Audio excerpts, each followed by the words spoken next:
So I was thinking over the coming months, I'm going to start sharing some of the exciting conversations that I have with tenants.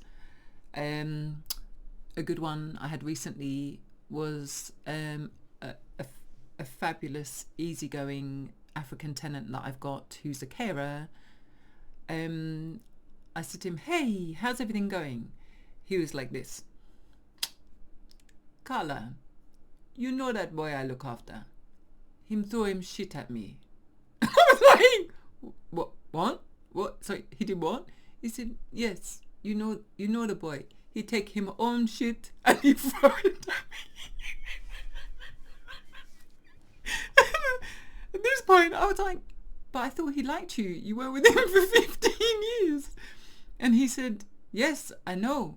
He's got no respect, you know. He just take him shit and throw it at me, and he put it on the walls, and all that time you have to try and keep a straight faced."